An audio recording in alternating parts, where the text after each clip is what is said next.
This is KVUE News at 5. An investigation into a possible sexual assault of a 4-year-old at an Austin ISD school. Tonight, the child's mother speaks about the case. Controversy over Confederate statues removed in Louisiana. Tonight, what we know about the plans for those on the University of Texas campus. And the long-awaited 365 by Whole Foods opens this week in Central Texas. So how does it stack up to the competition? We compare the prices. Good afternoon, I'm Terry Gruca. And I'm Mike Rush. Today we are hearing from the parent of a 4-year-old girl who may have been sexually assaulted at a South Austin elementary school. Yeah, the parents alerted Travis County prosecutors after medical records showed she had injuries consistent with a traumatic sexual assault. KVUE's Brandon Jones is live in Westlake Hills. Brandon, you just wrapped up a meeting with the family's attorney. Well, Mike and Terry, I did, and the family is being represented by Paul Gwynn, and they tell me that all parties involved here, they just want answers. So I want to show you how this all began. This began on February 7th here when the mother of the 4-year-old noticed her injuries after coming home from Boone Elementary School. Now, she told us today that she took her daughter to Dale Children's Medical Center, where doctors said her injuries resembled those of a traumatic sexual assault. The mother also told us today that she has never spoken with her daughter's teachers, only the principal, who she says still did not give her any answers. Now, school officials did look into this case and determined that a sexual assault allegation was unfounded, and they actually closed the investigation on February 27th. AISD Police Chief Eric Mendez stated investigators took that action prior to getting medical records, which he says they should have done. The mother, who wants to remain anonymous, is just heartbroken. So beyond frustrated and heartbroken, just my hands are tied, and my daughter is only 4, and I feel like I am her voice. She and I need closure. And Travis County prosecutors are reviewing the case. That's according to the family's attorney, Paul Gwynn. Now, school officials will be meeting with investigators about how they handled the case, and we're told that they will have additional training. Now, as for that little girl, you know, her mother told me today that she is in good spirits despite what may have happened to her. And right now, the family is just going to continue to monitor her behavior just to make sure that she's okay. We are live here in Westlake Hills this evening. Brandon Jones, KVUE News. A disturbing case will continue to follow. Brandon, thank you. Dallas police rushed to an office building this morning. Police say a man entered that building and shot his female boss, then turned the gun on himself. Both of them died. Witnesses say the gunman was about to be fired. Police are still investigating the motive.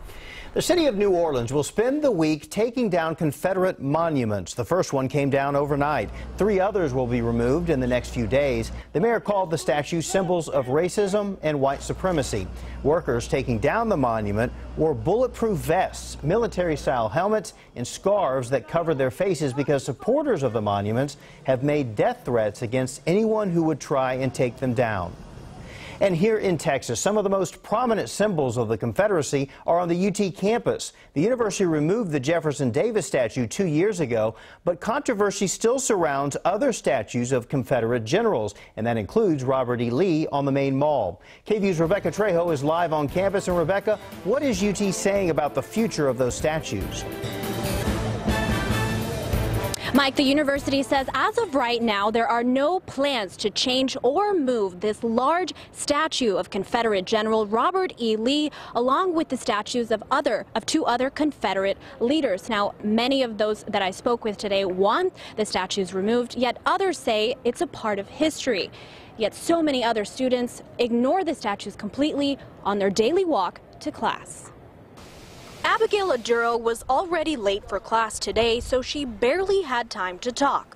I'm a senior, so it's my 4th year. But after asking for her opinion on the fact that these 3 men have statues on campus, she opened up. This is a university of the first class, and they pride themselves on trying to be diverse and all those things, but to some degree, if you really cared about your African American or your minority students, you wouldn't be memorializing, such things. Confederate generals Robert E. Lee, Albert Sidney Johnston, and the Confederacy's Postmaster General John H. Reagan lined the main mall. Some Texans say removing the statues would be removing history. It would be a slight to the service of the gentleman whose monuments are being taken down. It would also be a slight to Major General George W. Littlefield, at the time the largest contributor to the UT system, who bequeathed the South Mall be decorated with his heroes. Major Littlefield was a Confederate Army officer and a regent for UT.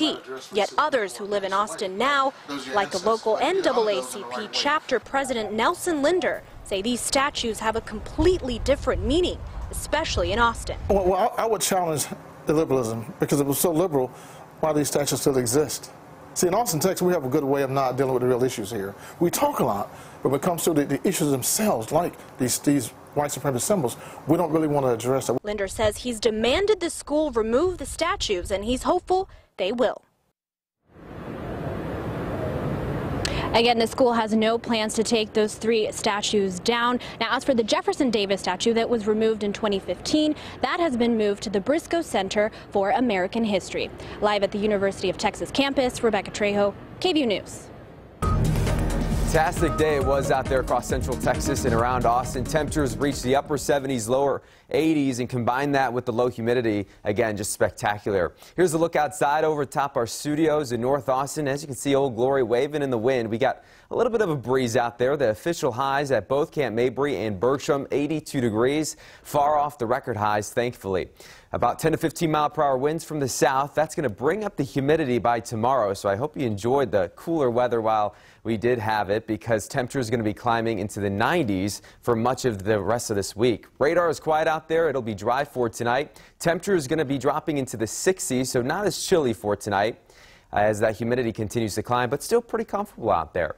We are tracking again 90s in the forecast, and then chances of rain by this next weekend. Details coming up, guys. See you then. Thanks, Nathan. Now to the 85th Texas legislature. The House of Representatives is gearing up for a big debate Wednesday. That's when they'll take up SB 4, which bans so-called sanctuary cities. KVUE political reporter Ashley Doe is live at our Capitol, where one representative is asking for divine intervention. Ashley?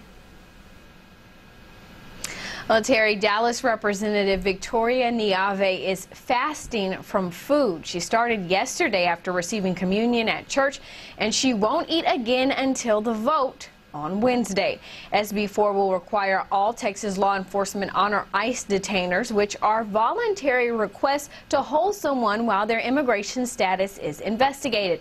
The Senate approved its version of the bill back in February. That version lets law enforcement ask anyone about their status. The House version only lets officers ask someone who is arrested. Still, opponents say it is a harmful piece of legislation that targets Hispanics and will make Texas less safe. Niave is one of those opponents. She says while at church Sunday, she felt compelled to fast.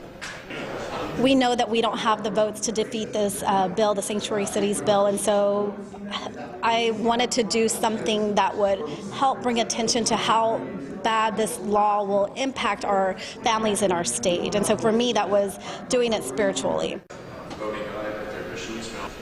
Niave fears SB 4 will tear families apart with deportations and discourage witnesses and victims of crimes from reporting. While the bill is said to be heard on the House floor Wednesday, the fight over it started today. The representative carrying the bill in the House wanted all amendments turned in by tomorrow afternoon, saying it would help keep the discussion organized. But Democrats argued it was an attempt to see what amendments they would file so Republicans could prepare their arguments. The motion failed, but the House voted on it again, and it failed again. When more questions came up, they did a verified vote where everyone had to sit in their seats and confirm that they were there and how they voted. The motion still failed. And now Niave isn't the only representative fasting. Hear from her desk mate who's joined the fast tonight at 6. Live at the Capitol, Ashley Goodo, KVUE News. Meanwhile, in Washington, D.C., lawmakers continue their push to avoid a government shutdown by the end of the week. Congress must present and pass a $1 trillion spending bill by midnight on Friday. President Trump hopes a budget for his proposed U.S.-Mexico border wall is included. In addition to the bill, he's advocating for a new health care initiative and plans to unveil his tax cut plan. His administration remains confident that he'll achieve this as his first 100 days come to a close. I'm not going to comment on the specifics of that, but what I will say, the president is working hard to keep the government open. If Congress is able to pass a resolution by the deadline, it will only keep the government funded through the rest of the fiscal year, which runs until the end of September. Former President George H.W. Bush will remain in the hospital for observation. He is fighting a mild case of pneumonia. He went to Houston Methodist Hospital last week. His spokesperson says he's in good spirits, and his medical team hopes to discharge him by the end of the week. Investigators sifting through ashes to find clues in a deadly fire. Tonight, what officials know about the blaze that killed 5 people. Plus, former President Barack Obama stepping back into the public eye 3 months after leaving office. The message he shared with students today. You're watching KVUE, where trust is earned.